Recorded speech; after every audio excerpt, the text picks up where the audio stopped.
Good day everyone, this is Alvin again from the Philippines and welcome to my review of episode 4 of SupraChat for Miss Supranational 2022.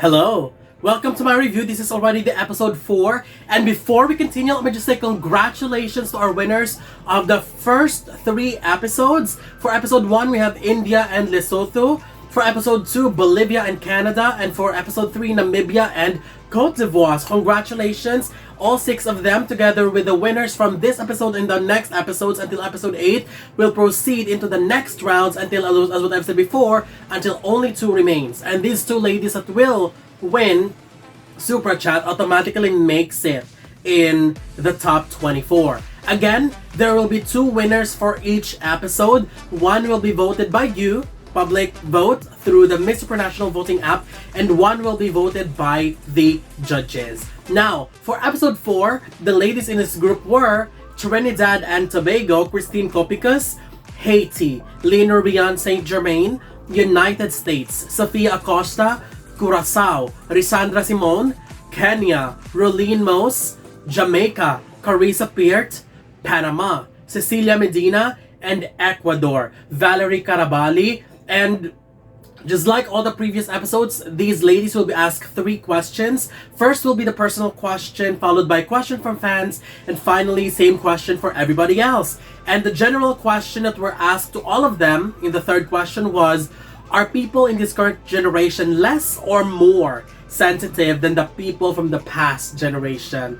Very beautiful question once again. So again, as what I've said before, I am putting more weight on the second question and on the third question because the first question is mostly based on their personal profile, so it will be very easy to handle, while the 2 other questions really test how they do when it comes to public speaking. So here's my ranking. This is my official result, my official ranking, starting with my number 8, the United States. Sofia Acosta, she was asked what is her source of motivation, and she mentioned her family, and it was actually a good answer. Kind of unexpected answer, I believe, so it was okay. Not really wow to me. So for the last question, unfortunately, she did not really answer the question. I was already expecting something, especially when she started talking about empathy, but right after that, it feels like everything just got lost. And I really hope that she'll shake off the nerves next time to redeem herself in the other activities, because I really feel like the nerves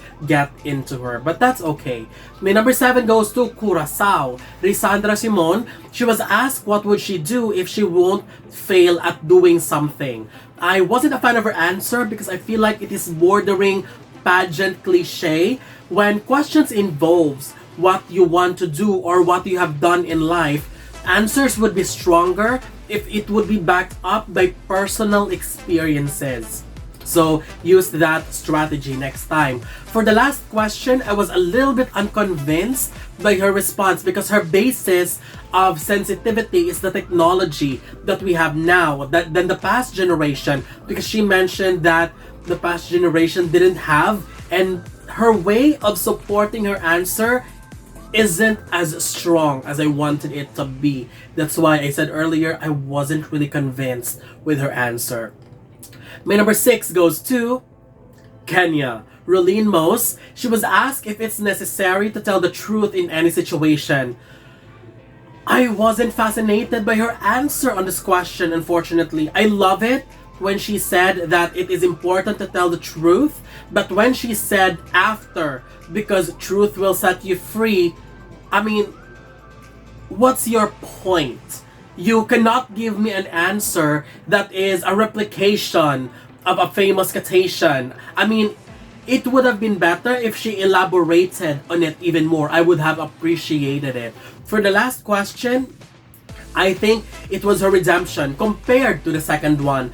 I don't necessarily say that her answer at this round is strong, but at least she did make some good points at the last question and have expressed herself better.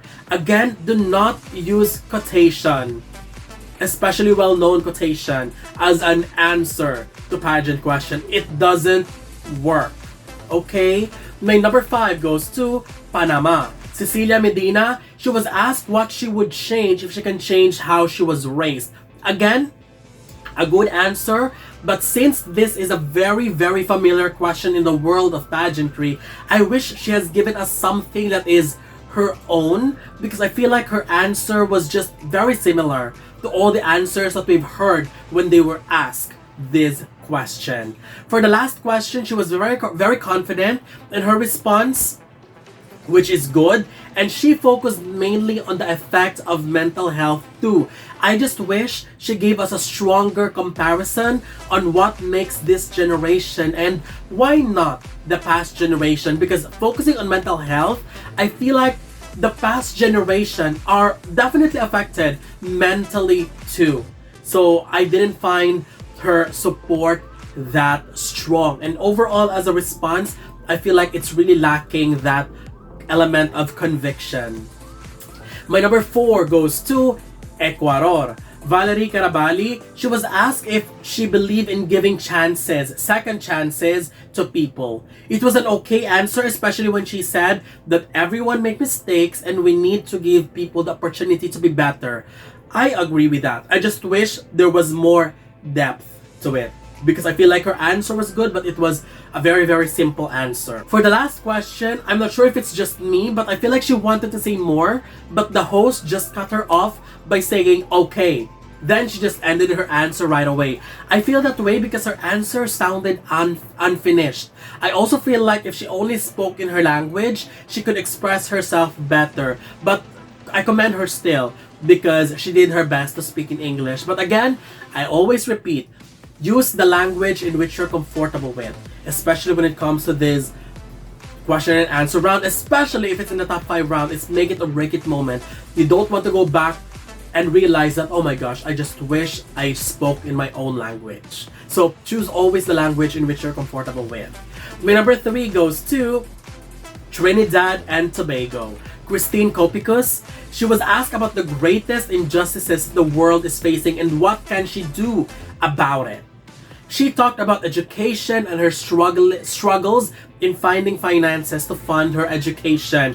What I love about her is that she speaks with so much passion. She's very articulate, and she based her responses on her personal experiences, which is excellent. I commend her that. However, I just wish she has given more time as well to talk about what she did to overcome that and what would other people do to overcome it, especially those who experience the same thing that she experienced, especially that is part of the question. What did you do to overcome that? So I just wish she focused on that as well. For the last question, I think when she said that this generation is more sensitive because of the development, I think that was good, because but as a support to her answer, I feel like I need something stronger.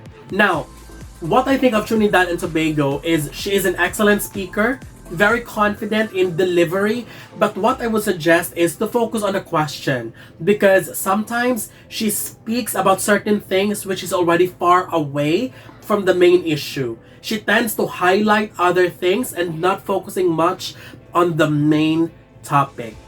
Okay, so I really wish she could work on that. And now let's proceed to my final 2 for this round. Hi! I am so sorry. Let me just go ahead and interrupt you a little bit. Please don't forget to follow me on my Instagram account, subscribe to my YouTube channel, and also if you wanted to support my channel, you can do so through this. Okay? Please don't forget. And let's go ahead and go back to the video. Bye! To be honest, I was really struggling on who to pick as a winner in this group, because I feel like both have given head-to-head performances. I really cannot break the tie. So I was like, why do I need to pick one when I can choose both? So I feel like my winners for this round is Haiti and Jamaica. I think both of them deserve to win this round. So for Haiti, Lynn Rubiane St. Germain, she was asked to choose between love and career. I truly commend how she attacked the question and how she gave a different perspective on the term love, which is being compared to career, and how she can merge both. For the last question, I'm just super proud of Haiti. She delivered a super excellent answer in this round. I love it when she said that it is not about being less or more sensitive, but it is about the awareness of what's going on with other people. I am seriously hoping that this woman will not be overlooked, because her performance here just impressed me. And of course, my other winner, Jamaica, Carisa Peart, she was asked if she believed it is tough to be yourself these days. What an excellent response. I feel like the delivery, the confidence, and the content worked very well together. And she was able to give an answer where I have nothing more to ask. Good job to her. And for the last question, I am impressed at how Jamaica seems like effortlessly responding to these questions. And I don't really see any struggle in her while she's responding. Great answer, and she somehow highlight what Haiti said as well about awareness rather than being sensitive.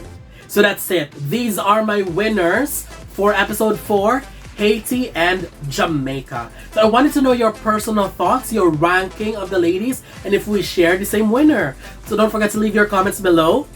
Don't forget to give a thumbs up and share the video as well. And most importantly, don't forget to subscribe, because you'll be seeing more of these videos in the future. For now, thank you very much and have a wonderful day from the Philippines.